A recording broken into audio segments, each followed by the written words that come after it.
को बड़ी कड़वी बात बोल रहा हूं, ऑक्सीमोरॉन है। किसी की मृत्यु पर आप बधाई नहीं दे सकते, किसी की मृत्यु को आप ये नहीं कह सकते कि सौभाग्य था वो लहू जो पहलगांव में बहा। बताऊं क्यों बोल रहा हूं? मैं जानता हूं जिनका दर्द है वो समझते हैं। अभी ये नफरत मेरे घुटनों तक नहीं पहुंची है, इंतजार रहेगा कि मेरे कंधे तक पहुंचे।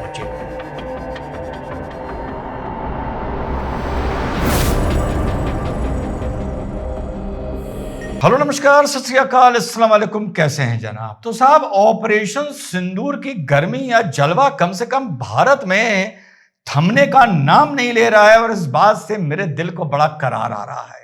राजनाथ सिंह ने सर क्रीक को लेकर जब खबर लगी कि सर क्रीक पर पाकिस्तान कोई हरकत कर रहा है, सर क्रीक ज्यादातर न्यूज में नहीं रहता है, बल्कि जबकि ये जगह भी एक डिस्प्यूटेड है। It is a stretch of about 100 kilometre जो गुजरात बॉर्डर जो मिलता है पाकिस्तान के साथ, इंडस रिवर के बेसिन पर यह पड़ता है और यह जगह को भी पाकिस्तान डिस्प्यूटेड बताता है। तो वहां पर जब पाकिस्तान की फौज की कोई हरकत देखने को मिली तो राजनाथ सिंह ने यही बोला कि कराची का रास्ता सर क्रीक से होकर जाता है। जैसे हम लाहौर पहुंचे थे वैसे ही सर क्रीक से होते हुए हम कराची तक पहुंचेंगे और भूगोल से तुम्हारा नामो निशान मिटा देंगे, यानी ज्योग्राफी से तुम्हारा नामो निशान मिटा देंगे। इससे पहले चीफ ऑफ एयर स्टाफ का भी आप बयान सुन चुके हैं, जो उन्होंने बताया कि हमारे इतने गिरे और तुम्हारे रॉकेट इतने गिरे। उन्होंने भी यही बात बोली कि प्रभु कोई तो फोटो दिखा दो, तुम्हारे फलाने मिसाइल भारत में कहां गिरे। चाइना की सैटेलाइट ने तो कोई ना कोई फोटोग्राफी की होगी ना, अमेरिका की सैटेलाइट ने भी की होगी ना। आजकल ट्रम्प से बड़ा इलू इलू हो रहा है, कोई फोटोग्राफ नहीं। अब इधर उपेंद्र द्विवेदी जी का, the chief of the army staff का भी बड़ा जबरदस्त बयान आया है। उन्होंने स्पष्ट बोला कि अगर पाकिस्तान आतंक पे काबू नहीं करेगा तो अगली बार जो युद्ध होगा उसमें फौज कोई भी रिस्ट्रेन नहीं रखेगी, कोई भी संयम नहीं बरतेगी और सोचना पड़ जाएगा पाकिस्तान को कि तुम्हें ज्योग्राफी से इरेज कर दिया जाएगा। और सिपाहियों को, फौज को संबोधित करते हुए उन्होंने बोला कि परवरदिगार वाहे गुरु परमात्मा, जल्दी तुम्हें मौका मिलेगा तुमको, यानी फौजियों को, पाकिस्तान की एक बार फिर से कुटाई करने का। क्या है ये? बहुत से लोगों ने मुझसे पूछा, सर ये क्या है? आपको लग रहा है फिर से वॉर होने जा रही है? नहीं, फिलहाल ये जो भी स्टेटमेंट्स दिए जा रहे हैं, चाहे वो राजनाथ सिंह जी दे रहे हो, चाहे उपेंद्र द्विवेदी जी दे रहे हो, मेरे हिसाब से मैंने इसको नाम दिया है पॉलिटिको मिलिट्री स्टेटमेंट्स। आमतौर पे फौज इस तरह के बयान भारत में कभी नहीं दिया करती थी, बयान भी बड़े रिस्ट्रेन रखा करती थी, बड़े संयम में रखा करती थी। लेकिन ये जो बयान है मेरे हिसाब से ये पॉलिटिको मिलिट्री बयान है, सिर्फ पोस्चरिंग के लिए और मैसेज देने के लिए। कौन सा मैसेज देने के लिए? ऑपरेशन सिंदूर में क्या मैसेज दिया गया? क्या ऑपरेशन सिंदूर में यह मैसेज दिया गया कि अगर तुम हमारे ऊपर आतंकी हमला करोगे तो हम तुम्हारे ऊपर सर्जिकल स्ट्राइक करेंगे? सर्जिकल स्ट्राइक तो साथियों पहले भी हो चुका था। मैसेज एक ये दिया गया कि हम पीओके से बाहर निकलकर मेन लैंड पंजाब में भी तुम्हारे ऊपर अटैक करेंगे। कोई बात नहीं, एक पहला मैसेज ये था। और दूसरा मैसेज ये था ऑपरेशन सिंदूर का, जो बार बार आप लोगों ने सुना होगा। एक बार और आप लोगों की तवज्जो चाहता हूं कि न्यूक्लियर ब्लैकमेल तुम्हारा अब नहीं चलेगा। तो अगर कोई मुझसे ये पूछे कि ऑपरेशन सिंदूर ने फिलहाल अचीव क्या किया, कि उनके इतने प्लेन गिर गए, वो एयरबेस पे अटैक हो गया, नूर खां पे अटैक हो गया, बिल्कुल ठीक है, ये चीजें फिर से रिपेयर हो जाती हैं। कोई भी जो पाकिस्तान का डैमेज हुआ होगा वो रिपेयर हो जाएगा। मैं कहता हूं कहीं जो जम्मू में इनकी जो शेल फायरिंग से डैमेज हुआ वो भी रिपेयर हो जाएगा। जो लोग बेचारे वीर गति को प्राप्त हो गए वो वापस नहीं आ पाएंगे, वो एक अलग बात है। लेकिन मैसेज दुनिया में क्या गया?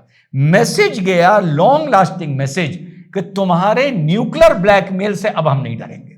अब दुनिया को, अमेरिका को, यूरोप को, चाइना को एक बार पता चल गई है कि मेन लैंड पाकिस्तान में इंडिया अटैक कर सकता है। जो पाकिस्तान के न्यूक्लियर वेपन का जो डिटरेंट माना जाता है वो भारत ने खत्म कर दिया है। मेरे हिसाब से ये पहला लॉन्ग टर्म मैसेज गया है। जो मौखिक नुकसान हुए हैं वो रिकवर हो जाते हैं। अब क्या मैसेज दे रहा है भारत?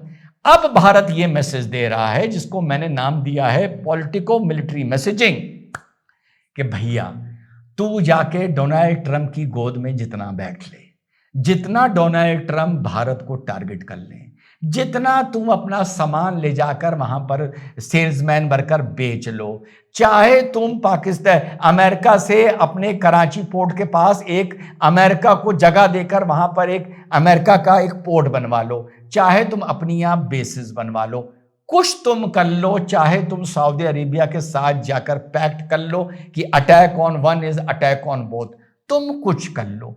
हमारे तुम्हारे रिलेशन में, हमारे स्टैंड में जो हमने ऑपरेशन सिंदूर से 22 अप्रैल के बाद लिया था, उसमें रत्ती भर भी फर्क नहीं पड़ा है। इन बयानों को मैं इस तरीके से, जैसे ऑपरेशन सिंदूर मैंने बताया किस तरीके से मैं देखता हूं कि न्यूक्लियर डिटरेंट भारत ने खत्म कर दिया, मौके के नुकसान जिसका जो हुआ वो ठीक हो जाएगा, पूरा हो जाएगा। यहां जो मैसेजिंग भारत कर रहा है कि तू जाके जिसकी गोद में बैठना है बैठ ले, अगर तू कोई हरकत करेगा तो इसका पलटवार पहले से तुझे ज्यादा जबरदस्त मिलेगा। अब उधर से भी जवाब आया है कि कैटेस्क्लाइमिक जवाब देंगे, हम इंडिया के नुक एंड कॉर्नर तक पहुंच सकते हैं, और अगर जवाब नहीं देंगे, अगर अगला युद्ध होगा तो बड़ा कैटेस्क्लाइमिक होगा। इसका मतलब होता है कि भीषण नुकसान होगा, भीषण तबाही मचेगी। मेरे हिसाब से ये पोस्चरिंग की जा रही है, अमेरिका को भी मैसेज दिया जा रहा है, चाइना को तो अभी मैं बात नहीं कर रहा हूं, सऊदी अरेबिया को भी मैसेज दिया जा रहा है कि तुम चाहे जो पैक्ट कर लो, कुछ कर लो, अपनी जियो पॉलिटिक्स के चलते अमेरिका पाकिस्तान को अपनी गोद में बिठा लो, अगर ये हरकत करेगा अगर, तो हम इसे छोड़ेंगे नहीं। और जैसा पहली बार बोला गया था, इस बार बैटिंग नेवी शुरू करेगी, इस बार ज्यादा भीषण युद्ध होगा और अंदर तुम्हें घुस के मारेंगे। कि ये मैसेजिंग, ये मैसेज दिया जा रहा है कि युद्ध होगा। किसको? अमेरिका को दिया जा रहा है, सऊदी अरेबिया को दिया जा रहा है। पाकिस्तान को इस मारे नहीं दिया जा रहा है क्योंकि वो जानता है हमें इन्होंने कूटा है, और पाकिस्तान को अगर दिया जा रहा है तो इतना दिया जा रहा है कि इनकी गोद में जाकर बैठने से तेरे आतंक की जो फॉरेन पॉलिसी है उसमें तुझे हम राहत नहीं देंगे। उसके अलावा तुझे जो करना है कर। और चलते चलते मैं सलाम करता हूं जो वीर गति को प्राप्त हुए उस शहादत को, 22 अप्रैल की शहादत को। बड़ी कड़वी बात बोल रहा हूं, ऑक्सीमोरॉन है, किसी की मृत्यु पर आप बधाई नहीं दे सकते, किसी की मृत्यु को आप ये नहीं कह सकते कि सौभाग्य था वो लहू जो पहलगांव में बहा। बताऊं क्यों बोल रहा हूं? मैं जानता हूं जिनका दर्द है वो समझते हैं। मेरा कोई नहीं मरा, लेकिन आप लोगों को पता है एक भी कोई बेगुनाह का हिंदुस्तानी का खून बहता है, मुझे कितनी तकलीफ होती है। 1 लाख मरे, 1 लाख मरे, बीजेपी के दौर में भी मरे, 2014 के बाद भी मरे, लेकिन ना जाने 22 अप्रैल को जो 27 लोग वीर गति को प्राप्त हुए, उनकी शहादत जाया नहीं गई, उनका खून जाया नहीं गया, उनके खून का बदला, कितने खून इससे पहले बहाए गए, आप मेरी बात समझिए, जो मेरा भाव है, कितने लहू इससे पहले बहाए गए। लेकिन ये जो 22 अप्रैल को बहाए गए, 22 अप्रैल को, उसके बाद उन लोगों का जो लहू था वो देश के ऐसा काम आया कि वो लहू पेट्रोल बनकर, गारंटी से कह सकता हूं 95 करोड़ हिंदुस्तानियों के सीने में दहक रहा है, जल रहा है। वो जरूरी नहीं कि 95 करोड़ बीजेपी के समर्थक हों, या अगर सपा के समर्थक हैं तो वो मैं 95 करोड़ में नहीं गिनूंगा ना। मेरा यहां पर देश के सामने ये सब नहीं देखता मैं। उन 95 करोड़ लोगों के दिल में वो लहू जो आग बनकर उतरा और ठंडा होने का नाम नहीं ले रहा।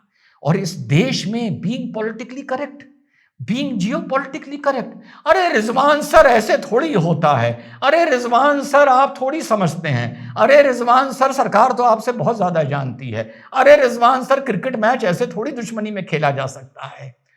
तो करार रिजवान के दिल में बस इतना है कि जो दुश्मनी और जो नफरत देख रहा हूं, बस दुआ इतनी है कि ये नफरत यहां रुके ना, ये बढ़ती जाए।